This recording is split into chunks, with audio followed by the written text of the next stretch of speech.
Swanson, you know your assignment. You get me the guy who's been rubbing his butt all over Dunkin' Donuts. Your name doesn't have to be Homer Simpson, and you don't need to be driving around in a police car to love donuts. Approximately 10 billion donuts are made each year by donut retailers in the United States, and the donut industry is estimated to bring in over $11 billion in yearly revenue to retailers in the country. One of the dominating donut manufacturers in the U.S. is Dunkin' Donuts, a fast food chain that is widely known for their large selection of the round, delicious snack. Like a donut into a coffee, let's dip into 10 more untold truths about Dunkin' Donuts. I mean, who's gonna give Kevin an award? Dunkin' Donuts?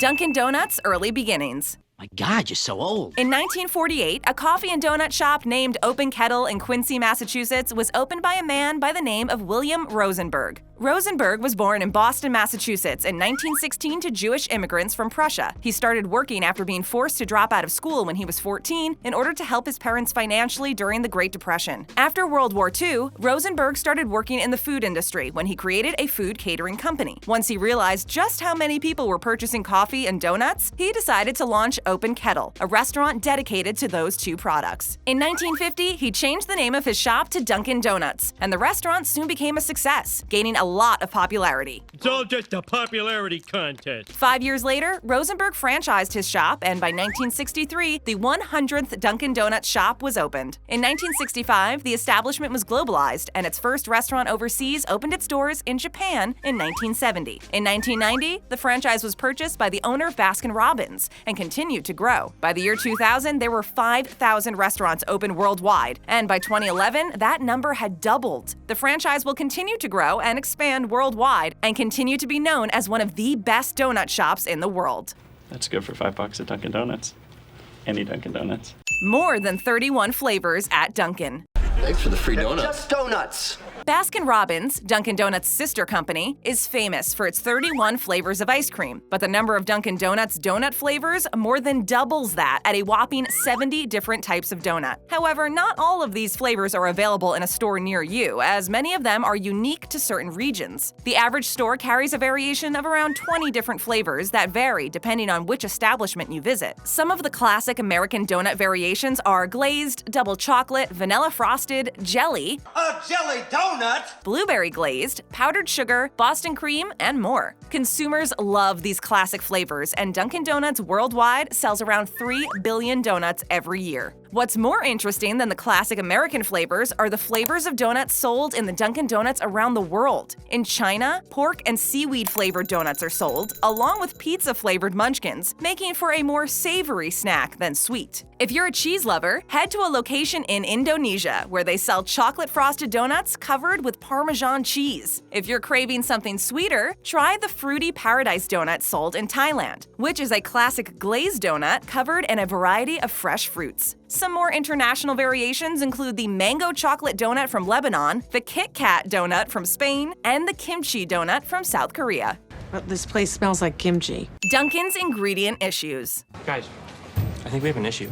When a franchise is as big as Dunkin' Donuts, it's hard to get by without any controversy. Fast food restaurants are often looked down upon for the poor quality of their food, and the beloved donut franchise is no exception here. Dunkin' Donuts serves a wide variety of food and drink items like coffee, donuts, and sandwiches, and they use a large amount of ingredients, some of which caused controversy. There have been multiple lawsuits filed towards the company arguing about the details in their menu and the quality of the ingredients being used. In 2017, a class action lawsuit was filed by a customer in Chicago because the blueberry crumb cake donut did not contain any real blueberries, only imitation ones. But I can't have a blueberry as a daughter. The lawsuit stated that this induces unsuspecting customers into believing that the products contain actual blueberries. The customer demanded $5 million from the franchise because of this misleading information. Another lawsuit happened in 2012 when a man from Worcester, Massachusetts accused Dunkin' Donuts of putting margarine on his bagel when he wanted real butter. An undisclosed settlement was reached between the donut franchise and the man, and Dunkin' Donuts stores now carry butter packets to give to customers who demand the real thing.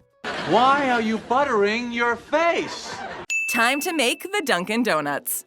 Time to make the donuts. If you grew up in the 80s or 90s, chances are you remember these classic Dunkin' Donuts commercials. From 1982 until 1997, the franchise ran a series of commercials featuring a character named Fred the Baker, whose catchphrase was, Time to make the donuts. Many of the commercials featured Fred the Baker waking up early and telling himself that it's time to make the donuts before heading off to work at Dunkin' Donuts. Fred was always cheerful about going to work and eager to happily serve customers at the restaurant. Fred the Baker became such a popular figure that people were disappointed when the company decided to retire him in 1997. Because people were so devastated, Dunkin' Donuts decided to honor Fred the Baker by treating him as if he was a real-life honored friend and employee and hold a full retirement party for him. It's party time! On September 22, 1997, Dunkin' Donuts had a free donut day in which 6 million customers were served free of charge, and Fred the Baker was honored with a full parade in Boston, Massachusetts. Above all,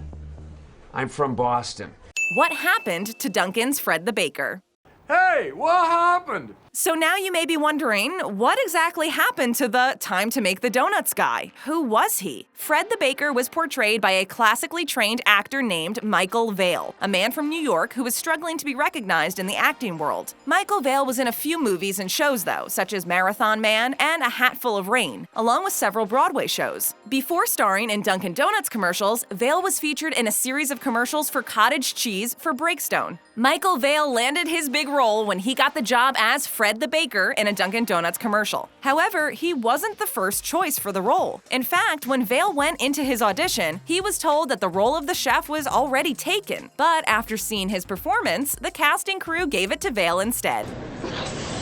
He stayed with the company for 15 years and made over 100 commercials for Dunkin' Donuts, making him an iconic and beloved part of the franchise. In 2005, Michael Vale passed away at age 83, but his legacy will never be forgotten. Time to make the donuts. Coffee is key at Dunkin' Donuts. This is, excuse me, a damn fine cup of coffee. Coffee has always been a part of the Dunkin' Donuts brand, as it was an original menu item when the store first opened in 1948. For many years, the focus was on donuts, however, so there wasn't a large selection of coffees to choose from. In fact, Dunkin' Donuts only introduced their first companion flavors to the original blend in 1995. That's almost 50 years of only one coffee option. But it was in 2003 that the franchise really stepped up their coffee game by adding espresso, lattes, and cappuccinos to their menu to gain a larger audience of coffee drinkers. It's not a burn from Dunkin' Donuts coffee. It's herpes. This allowed Dunkin' Donuts to expand their brand and prove that they can do much more than just donuts. In 2006, Dunkin' Donuts coffee became the official coffee provider of JetBlue flights, which gets served 35,000 feet up in the air around America. In 2015, coffee from Dunkin' Donuts became available to take home in the form of K-Cup pods to be used in Keurig coffee brewers. The coffee empire of Dunkin' Donuts continued to expand, and today there are dozens of coffee-based drink options. These include the famous original blend, Americano, latte, macchiato, espresso, cappuccino, a range of iced coffees, and more. There are so many options that it's easy for everyone to find something that they like. Yummy. A wide range at Dunkin'. Oh, yes.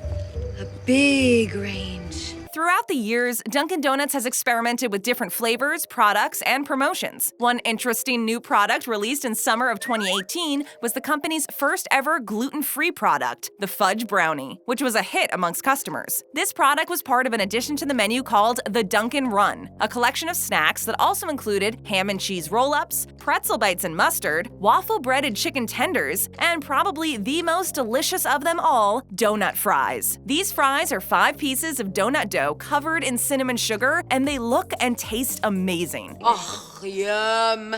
One of Dunkin' Donuts' stranger promotions is the 6-pack of beer it launched in 2018. The drink was a collaboration with the beer company Harpoon Brewery, and it's a fusion of both beer and Dunkin' Donuts espresso. The beer is 6% alcohol and tastes of malt, coffee, and dark chocolate. This wasn't the first time the chain launched a beer, though. Its first beer release was actually in 2017. Dunkin' Donuts partnered up with Catawba Brewing to create a pumpkin spice flavor beer, but sadly, it was an extremely limited edition and not sold in the restaurants. It's a limited edition. Dunkin's other business ventures. It's a little business venture I've been cooking up on the side with Dr. Bloom. Dunkin' Donuts is no stranger to venturing outside of their coffee and donuts box and collaborating with other companies to make a new product. Like the beer mentioned earlier, Dunkin' Donuts has had some interesting collaboration over the years. In 2018, the franchise collaborated with the athletic footwear brand Saucony to put out a pair of sneakers branded with the Dunkin' Donuts logo. The shoes were created for the 2018 annual Boston Marathon and sold for $110.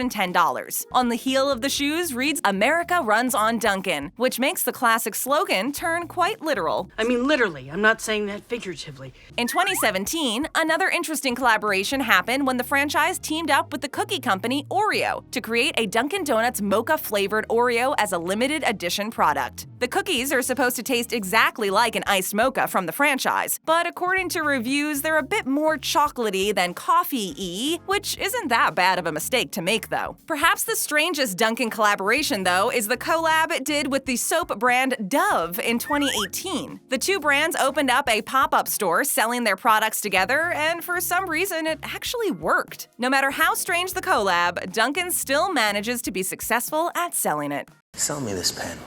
Dunkin' Donuts logo and name changes. All right, then I'm gonna change my name. Right. Okay, what are you gonna change it to?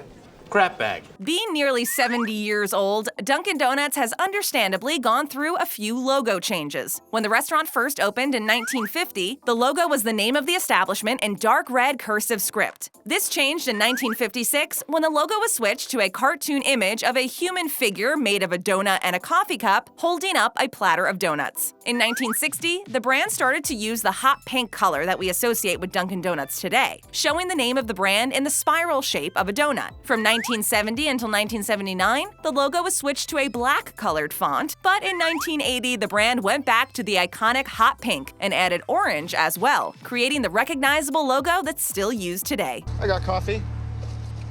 Dunkin' Donuts. In September of 2018, Dunkin' Donuts announced that they would be taking the donuts out of their name and be referred to as just Dunkin' starting in January 2019. Some people were annoyed by the change, while others didn't mind at all. After all, the franchise's slogan is "America runs on Dunkin'," which doesn't include the second half of the original brand name. The company's CEO, David Hoffman, stated that the reason for the name change is to focus on evolving Dunkin' into the premier beverage-led on-the-go brand. Like we mentioned before, Dunkin's has really stepped up its beverage game by adding dozens of new drinks to its menu, and it's understandable that the growing franchise wants to be recognized for more than just its donuts in the future. Just take the donuts, girl. Dunkin's international success. Great success. Dunkin' Donuts is the 8th largest fast food chain in the world, with nearly 11,000 restaurants open worldwide. 7,677 of these are located in the United States, but the other 3,181 are located internationally. Dunkin' Donuts opened its first international restaurant in 1970 in Japan, and since then, its popularity worldwide has continued to grow. These stores are located in 30 countries, including Chile, Kuwait, China, Spain, Thailand, Colombia, and more. Currently, the brand is focused on European expansion, and in 2016, it opened 55 new locations in the continent. Dunkin' Donuts' most successful international location is South Korea, with over 900 restaurants around the country. Dunkin' Donuts in Korea are a bit more formal, and the franchise is treated more as a restaurant than a fast food joint. You think you're better than me? Some locations offer valet parking, and buildings can be up to 4 stories high. There are no drive-thrus, and many people go to Dunkin' Donuts to relax and sit and hang out with their friends or study for school. The Korean menu is also unique from the American one, as it contains items like rice donuts, sweet potato donuts, jalapeno donuts, and more. Yummy donut. What's your favorite type of donut? Let us know in the comments below. And be sure to click on one of our other great videos. You can now become an official Babble Topper. Click on the join link in the description below to find out more.